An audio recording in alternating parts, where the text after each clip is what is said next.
आपको ये पता होना चाहिए दोस्तों कि यूपीएससी में आधुनिक इतिहास से ना इस बार के यूपीएससी के प्रीलिम्स एग्जाम में आपके 16 में से 8 क्वेश्चन जो है वो पूछे गए थे। मतलब आप समझ रहे हैं कि 8 × 2 यानी लगभग कि 16 नंबर का अकेले जो है हिस्ट्री में आधुनिक इतिहास से पूछा गया था। तो आज पूरा कंप्लीट जो है आपके सामने आधुनिक इतिहास का यूपीएससी के लिए सिलेबस लेकर के आ चुके हैं। यूपीएससी प्रीलिम्स के लिए आप लोगों का कमेंट था कि अमित भाई या अमित सर यूपीएससी प्रीलिम्स के लिए आधुनिक इतिहास का पूरा सिलेबस लेकर के आइए। तो पूरा इंपॉर्टेंट सिलेबस आपके सामने रख दिया है। इसको पढ़ने से मैं गारंटी के साथ बोल रहा हूं कि जितना इंपॉर्टेंट टॉपिक्स है खास करके इतिहास में सबसे ज्यादा क्वेश्चन तो आधुनिक से पूछे जाते हैं प्रीलिम्स में। तो इससे बहुत अच्छा आपका कंप्लीट हो जाएगा, क्योंकि हाल में अभी 16 में से 8 क्वेश्चन पूछे गए थे। तो सारा मैंने लिख दिया है। बहुत मेहनत लगी है इसको बनाने में और एनालिसिस करने में। तो वीडियो पसंद आती है तो लाइक एंड सब्सक्राइब जरूर कर लेना। तो यहां पर स्टार्ट करते हैं ब्रिटिश आगमन और अन्य से आपको इंपॉर्टेंट क्या पढ़ना है सिलेबस में। तो 18वीं सदी के बाद जो है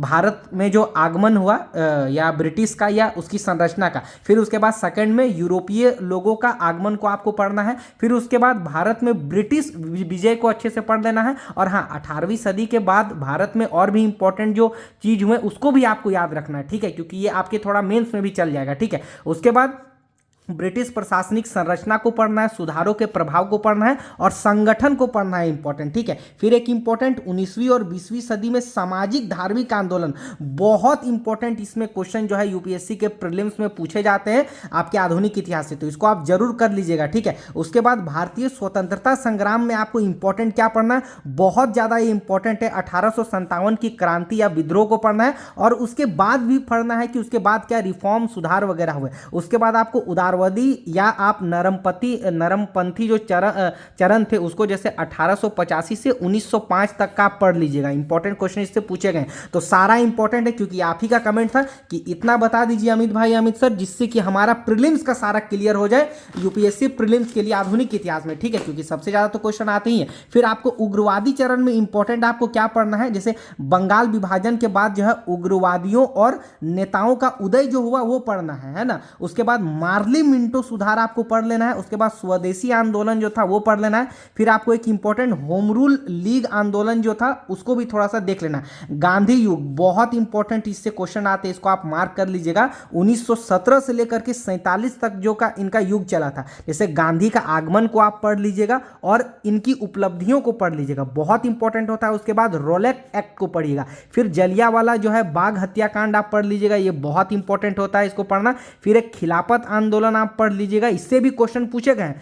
असहयोग आंदोलन बहुत मतलब इतना ज्यादा इंपॉर्टेंट है ना कि इससे कभी कभी तो 2-3 भी इससे क्वेश्चन आ जाते हैं, ठीक है। तो सारा इंपॉर्टेंट है। उसके बाद सविनय अवज्ञा आंदोलन भी आप पढ़ लीजिएगा। ब्रिटिश प्रतिक्रिया और समझौता को आप पढ़ लीजिएगा। उसके बाद इंडियन नेशनल आर्मी को पढ़ लीजिएगा, जो कि आपका सुभाष चंद्र बोस का था, बहुत ज्यादा इंपॉर्टेंट है, इसको पढ़ लीजिएगा। फिर अन्य जो इंपॉर्टेंट जिससे एक आध क्वेश्चन देखने को मिल जाते हैं, जैसे सुधार को पढ़ लीजिएगा। फिर एक्ट जो इंपॉर्टेंट होते हैं जैसे उसको पढ़ लीजिएगा, जो एक्ट वगैरह आते हैं, है ना। उसके बाद कमेटी पढ़ लीजिएगा।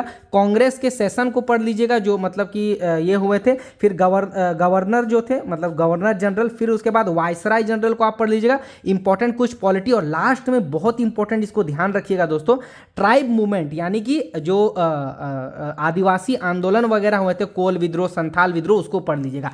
तो ये सब इंपॉर्टेंट है, इसको आप नोट डाउन कर लीजिए और इसको पढ़ लीजिए। प्रीलिम्स का आपका सारा टेंशन खत्म हो जाएगा। और बस इसको लीक करके आप एकदम कॉपी में और इस पे पूरा काम कीजिए, एक भी क्वेश्चन बाहर नहीं जाएगा। क्योंकि आप समझ सकते हैं 16 में से कुल 8 क्वेश्चन जो है अकेले आधुनिक इतिहास यानी मॉडर्न हिस्ट्री जो है वेटेज रखता है आपका, प्राचीन, मध्य और आधुनिक में यही। तो इसको पढ़ना जरूरी है, क्योंकि 16 नंबर कम नहीं होता है, बहुत ज्यादा होता है। तो वीडियो पसंद आती है तो लाइक एंड सब्सक्राइब जरूर कर लीजिएगा दोस्तों। मिलते हैं नेक्स्ट वीडियो में।